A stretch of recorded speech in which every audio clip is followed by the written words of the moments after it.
दोस्तों, मैं हूं पांडव कुमार राज। आप सभी का स्वागत है आपके अपने YouTube चैनल इम्पोर्टेंट नॉलेज पे। तो मैंने आपको अगले वीडियो में ये उदाहरण आपको बताए थे 1 नंबर। तो चलिए यहाँ से अब हम लोग उदाहरण नंबर 2 को देखते हैं। तो उदाहरण नंबर 2 में देखिए, उदाहरण नंबर 2 में क्या है, नए समीकरण को निरीक्षण विधि। तो इसमें अब हम जो है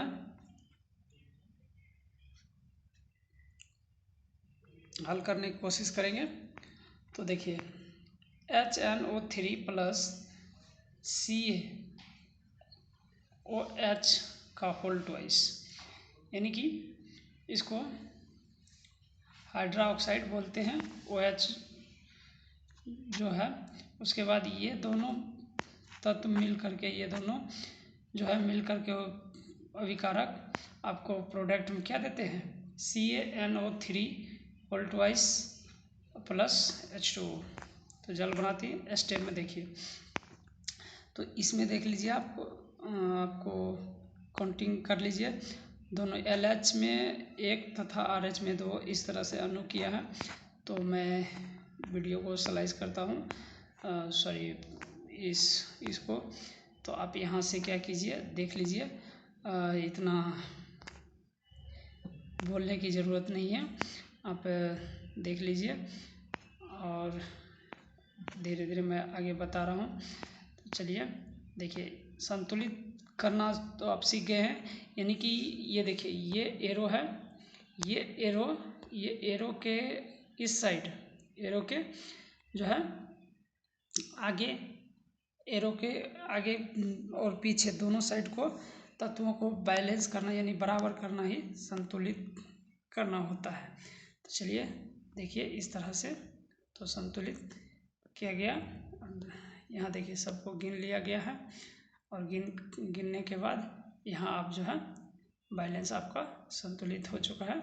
तो यहाँ देखिए, एक बार मैं यहाँ से बता देता हूँ संतुलित होने के बाद, और ये मैं ये समीकरण को दिखा देता हूँ आपको। ये देखिए, ये समीकरण आपको यहाँ, ये समीकरण देखिए, यहाँ 2 नहीं है, यहाँ पे 2 नहीं है। तो यहाँ पे देखिए, ये असंतुलित है। देख लीजिए, हाइड्रोजन इधर जो है 2 और 1 3 हो गया, ऑक्सीजन जो है 2 1 3 हो गया, सॉरी 3 और 2 5 हो गया, कैल्शियम यहाँ 1 है और नाइट्रोजन 1 है। यहाँ देखिए, कैल्शियम तो 1 हो ही गया, बराबर हो गया, लेकिन यहाँ जो है नाइट्रोजन 2 है, लेकिन नाइट्रोजन यहाँ कितना है, 1 है, तो बराबर नहीं है। यहाँ ऑक्सीजन 6 है, यहाँ 5 है, और यहाँ देखिए 6 यहाँ भी है, 6 एक साथ हो गया ये। उसके बाद हाइड्रोजन देखिए, यहाँ पे 1 है और यहाँ पे 2 है, तो इस तरह से ये बराबर नहीं है। लेकिन इसमें आइए, तो इसमें आप देखिए यहाँ पे आपको दिखाते हैं बड़ा एरो से पहले। हाइड्रोजन देख लीजिए कितना है, 2 2 4, कितना है 4, और ऑक्सीजन हो गया 2 3, ऑक्सीजन हो गया 2, और यहाँ पे 3 दूना 6, तो 6 हो गया, 6 2 8, कैल्शियम 1 है और नाइट्रोजन भी कितना है, 2 है। तो चलिए यहाँ देखिए, कैल्शियम 1 बराबर हो गया, नाइट्रोजन देखिए यहाँ पे 2 हो गया, बराबर हो गया, ऑक्सीजन हो गया 2, ये हो गया 3 दूना 6, यहाँ से हो गया 2, तो टोटल हो गया 6, इधर भी 6, इधर भी, सॉरी 8, इधर भी 8। हाइड्रोजन देखिए यहाँ पे हो गया 4 और यहाँ पे भी था कितना, 4। तो इस तरह से संतुलित हो गया। अब चलिए आगे बढ़ते हैं। तो रासायनिक अभिक्रियाओं के प्रकार। तो देखिए, इसमें कुछ अभिक्रियाओं के प्रकार को देखेंगे। ऐसे तो बहुत सारा होता है, लेकिन कुछ को हमको देखना है। तो चलिए रासायनिक अभिक्रियाओं के प्रकार को देखते हैं। कहता है, रासायनिक अभिक्रियाओं में अणुओं के बीच बंध का बनने और टूटने से नए पदार्थ का निर्माण होता है। यानी बंध मतलब हो गया बंधन, समझे। जैसे जल के अणुओं के टूटने से ऑक्सीजन तथा हाइड्रोजन उत्पन्न होते हैं, जबकि कार्बन तथा ऑक्सीजन के बीच बंधन बनने से कार्बन डाइऑक्साइड प्राप्त होता है। तो चलिए रासायनिक अभिक्रियाएं निम्न प्रकार की होती हैं। तो चलिए यहाँ देखिए कुछ है, यानी 5 है दिया हुआ है, ऐसे तो बहुत सारा होता है। तो चलिए तो कौन कौन दिया है, जो भी दिया है उसको पढ़ते हैं। संयोजन अभिक्रिया, कम्बिनेशन रिएक्शन, और देखिए सेकेंड में क्या है, वियोजन या अपघटन अभिक्रिया यानी कंपोजिशन रिएक्शन, विस्थापन अभिक्रिया डिस्प्लेसमेंट रिएक्शन। उसके बाद देखिए क्या दिया है, द्विविस्थापन अभिक्रिया। तो द्विविस्थापन अभिक्रिया यानी डबल डिस्प्लेसमेंट रिएक्शन। उसके बाद पाँचवा देखिए, पाँचवा क्या दिया है, तो पाँचवा दिया है अपचयन एवं अपचयन यानी ऑक्सीडेशन एंड रिडक्शन रिएक्शन। चलिए पहला को पढ़ते हैं, संयोजन अभिक्रिया क्या होता है, कम्बिनेशन रिएक्शन क्या होता है। तो देखिए इसमें कहता है वह अभिक्रिया जिसमें दो या दो से अधिक अभिकारकों से एक एकल उत्पाद का निर्माण होता है, तो ऐसी अभिक्रिया को संयोजन अभिक्रिया कहते हैं। इस अभिक्रिया के लिए सामान्य सूत्र A+B = AB, मतलब दो अभिकारक को मिलाएंगे तो एक प्रोडक्ट तैयार होगा, तो उस तरह की अभिक्रिया को हम लोग कहेंगे संयोजन अभिक्रिया। तो जैसे देखिए CO+H2O+ = CaOH का होल ट्वाइस, OH का होल ट्वाइस, यानी कि इसको होल ट्वाइस बोलते हैं। यहाँ पर देखिए ये दो है, ये दो को होल ट्वाइस बोलते हैं। अब इसमें एक चीज़ आपको नया आ गया, देखिए CaO इसके साइड में ब्रैकेट में S है, H2O इसके साइड में L है, CaOH का होल ट्वाइस इसके साइड में AQ है। तो मतलब इससे जो है S फॉर हो गया सॉलिड, L फॉर लिक्विड, और AQ मतलब जो होता है ये, तो ये हार्ड होता है। तो चलिए आगे देखिए, तो ये बन गया, यानी कि कैल्शियम ऑक्साइड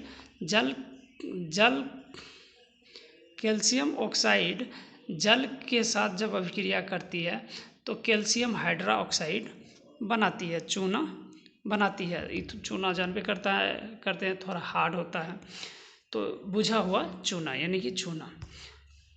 तो यानी कि कैल्शियम ऑक्साइड जो है जल के साथ अभिक्रिया करने के बाद क्या प्रोडक्ट बनाती है, तो ये प्रोडक्ट बना देती है, यानी कि उत्पाद बनाती है कैल्शियम हाइड्रोक्साइड। तो चलिए उसी का नाम है बुझा हुआ चूना। परिभाषा के अनुसार रासायनिक समीकरण से तुलना करने पर हम देखते हैं कि कैल्शियम ऑक्साइड और जल जो दो अभिकर्मक हैं एकल उत्पाद कैल्शियम हाइड्रोक्साइड बनाते हैं। तो चलिए कैल्शियम हाइड्रोक्साइड का उपयोग दीवारों पर सफ़ेदी करने के लिए किया जाता है। समझ गए, कैल्शियम हाइड्रोक्साइड का उपयोग कहाँ करते हैं, दीवारों पे सफ़ेदी करने के लिए। यह एक अपक्षेपण अभिक्रिया है। जब कैल्शियम हाइड्रोक्साइड से दीवारों पर पुताई की जाती है तो यह वायु में उपस्थित CO2 से अभिक्रिया करके कैल्शियम कार्बोनेट का एक पतला परत बना लेता है और इसके साथ जल का भी निर्माण होता है जो वाष्पीकरण हो जाता है। चलिए तो इस प्रक्रिया का समीकरण को देखते हैं। तो जब कैल्शियम हाइड्रोक्साइड से अभिक्रिया CO2 करेगा तो क्या बनेगा, CaCO3 प्लस H2O जल। तो इस प्रकार से CaCO3 यानी कैल्शियम कार्बोनेट बना दिया और जल बना दिया, तो जल वाष्पीकरण होकर के वाष्प बन जाते हैं। चलिए कैल्शियम और कैल्शियम हाइड्रोक्साइड कार्बोनेट अन्य संयोजन अभिक्रिया को देखते हैं। चलिए कोयला का जलना, एक नंबर में कोयला का जलना, जैसे कि देखिए कोयला का होता है कार्बन यानी C+O2। कोयला को जब ऑक्सीजन की उपस्थिति में जलाएंगे तो CO2 गैस बनती है। बी नंबर देखिए जल का बनना, तो H2 गैस है, इसको जब ऑक्सीजन की उपस्थिति में जलाएंगे तो इसको अभिक्रिया कराएंगे तो इसमें जल बनेगा H2O। सल्फर डाइऑक्साइड का बनना, तो देखिए सल्फर S+O2 = SO2। तो यहाँ पे जंग का लगना, जंग का देखिए जंग का यानी कि फेरस ऑक्साइड का बनना। तो जंग लगना यानी कि जंग जब लग जाता है तो फेरस ऑक्साइड उस पर उत्पन्न होता है। तो सल्फर प्लस O2 = SO2। तो यहाँ पे जंग लगता है यानी फेरस ऑक्साइड होता है। ऊष्मा के आधार पर रासायनिक अभिक्रिया के प्रकार। 1 नंबर में ऊष्माक्षेपी अभिक्रियाएं, वे अभिक्रियाएं जिसमें अभिक्रिया के दौरान ऊष्मा निकलती है, ऊष्माक्षेपी अभिक्रिया कहलाती है। मतलब जिस अभिक्रिया में ऊष्मा उत्पन्न होगी तो उसे हम ऊष्माक्षेपी कहेंगे। जैसे इसमें देखिए CH4+O2 = CO2 + H2O। तो यहाँ देखिए यहाँ ऊष्मा उत्पन्न होती है। बी नंबर देखिए श्वसन भी एक ऊष्माक्षेपी अभिक्रिया का उदाहरण है जिसमें कोशिकाएं श्वसन के दौरान ऊष्मा मुक्त करती है। सी में देखिए सी नंबर उदाहरण में है साग सब्जियों या सड़े गले घास फूस या पेड़ों के पत्ती का विघटन होकर कंपोस्ट का बनना, यह भी ऊष्माक्षेपी है। क्योंकि देखिए वहाँ पे जब बनता है ना तो कोई भी सड़ा गला अगर पदार्थ होगा, घास फूस होगा, वो जब सड़ता है तो उस पर आप हाथ दीजिए या फिर पैर दीजिए तो आपको गर्मी महसूस होगी। तो वहाँ पे ऊष्मा का जो है अपक्षेप होता है। बी नंबर में होता है देखिए ऊष्मा शोषी अभिक्रिया, वे अभिक्रियाएं जिसमें ऊष्मा का शोषण होता है ऊष्मा शोषी अभिक्रिया कहलाती है। जैसे Ba barium hydroxide plus NH4Cl। तो चलिए क्या बनाता है BaCl2 + NH4OH। दूसरा देखिए फिर अब हम लोग आते हैं वियोजन या अपघटन अभिक्रिया, तो डिकम्पोजिशन रिएक्शन पे। चलिए तो इस प्रकार से आप लिख लीजिएगा। और यहाँ देखिए यहाँ संतुलित है ये सब, और ये SG मतलब हो गया गैस, S मतलब हो गया सॉलिड, और L मतलब हो गया लिक्विड, एंड AQ मतलब हो गया हार्ड थोड़ा। ये सब आपको है तो यहाँ से आप लिख लीजिए। और जहाँ अगर दिक्कत होती है समझने में तो कमेंट्स में लिखिए, मैं उसको भी कोशिश करूँगा फिर से एक छोटा सा वीडियो बना करके उसको जो पॉइंट में आपको दिक्कत होती है उसको मैं सॉल्व करूँगा। तो चलिए आगे आप देखिए। अब वियोजन अभिक्रिया पे आते हैं। कहता है वे अभिक्रियाएं जिसमें एकल अभिकारक वियोजित यानी विघटित होकर दो या दो से अधिक उत्पादों का निर्माण करता है, विघटन अभिक्रिया कहलाती है। मतलब विघटन मतलब होता है टूटकर मतलब एक कोई उत्पाद तत्व है उसको तोड़ करके बहुत सारा बनाना, यानी कि वो विघटन होता है। तो चलिए तो देखते हैं। जैसे इसमें देखिए 1 नंबर विघटन अभिक्रियाएं 3 प्रकार के होते हैं। तो चलिए देखते हैं। पहला तो ऊष्मीय वियोजन, इसमें क्या होता है देखते हैं। कहता है इसमें वियोजन की प्रक्रिया ऊष्मा यानी हीट के द्वारा होता है। उदाहरण के लिए देखिए विद्युत वियोजन, इसमें ऊष्मा विद्युत इलेक्ट्रिसिटी के रूप में प्रदान की जाती है। देखिए फिर दूसरा है यानी कि इसका उदाहरण नहीं दिया गया है, वो ऊष्मीय वियोजन इसका जो है इसमें वियोजन की प्रक्रिया ऊष्मा के द्वारा होता है। उदाहरण अब देखिए दूसरा नंबर देखिए, दूसरा इसका दिया है, इसका उदाहरण अभी इसमें मिसप्रिंट हो गया है, तो मैं नेक्स्ट वीडियो में इसको कोशिश करूँगा आपको बताने का। तो चलिए एक उदाहरण इसी का दूसरा है विद्युत वियोजन, इसमें ऊष्मा विद्युत के रूप में प्रदान की जाती है। उसके बाद सी देखिए प्रकाशीय वियोजन, जब वियोजन की प्रक्रिया के लिए ऊष्मा प्रकाश के द्वारा प्रदान की जाती है तो इसको बोलते हैं प्रकाशीय वियोजन। अब उदाहरण इसमें भी नहीं है, मैं कोशिश करूँगा उदाहरण लेने के लिए। तो इसमें मिस प्रिंट हो गया है थोड़ा, कोई बात नहीं है। तो चलिए अब इतना समझिए कि प्रकाश के द्वारा ऊष्मा उत्पन्न होता है। जैसे कि मान लीजिए ना, लाइट से जब वहाँ पे हम लोग लाइट को जलाते हैं तो वहाँ क्या होता है, प्रकाश उत्पन्न होता है। प्रकाश के द्वारा वो उत्पन्न होता है ऊष्मा, क्योंकि जब लाइट जलती है तो वहाँ पे आप हाथ दीजिएगा तो आपको हाथ जल जाएगा। और ये वियोजन, विद्युत वियोजन, तो यानी कि ऊष्मा विद्युत के रूप में होता है। जैसे कि आप विद्युत देखते हैं, करंट अगर फ्लो होती है तो वहाँ पे गर्म होती है। ठीक, तो चलिए अगला देखते हैं विस्थापन अभिक्रिया। तो चलिए विस्थापन अभिक्रिया क्या होता है, डिस्प्लेसमेंट रिएक्शन।